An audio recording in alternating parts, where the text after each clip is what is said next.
This fall, we are celebrating God's generosity in our lives and considering all the gifts God has given to us.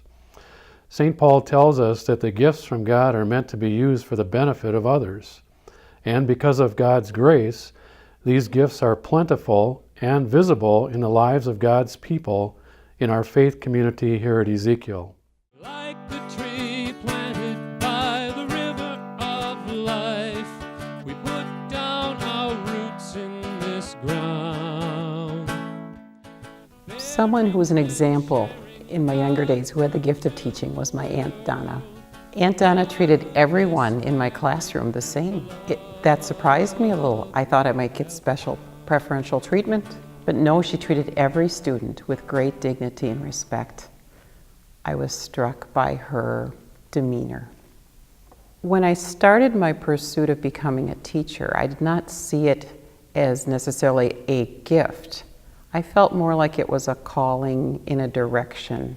I felt like it was the right way to go.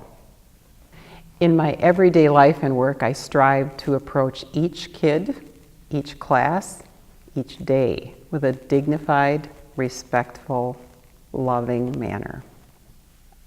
In teaching, we work with students in all areas of their life.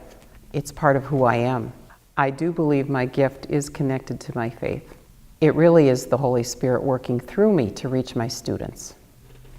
There's a Bible verse that encourages me to give of myself and center myself. It's from Ephesians chapter 3, verse 17.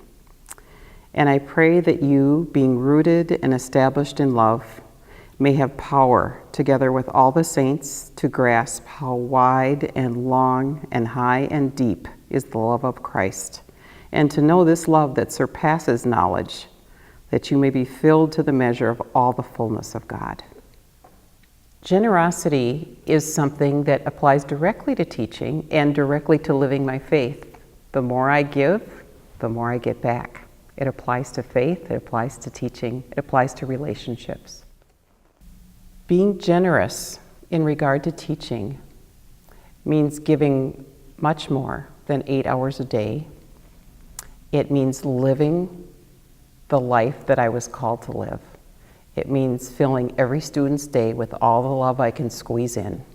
In our Ezekiel congregation, if we wish to pass on a legacy of giving and generosity, we need to demonstrate that to each other and to the community and to the world in every way we can. Bearing and sharing God's fruit to the world, part of this family and the love we have found.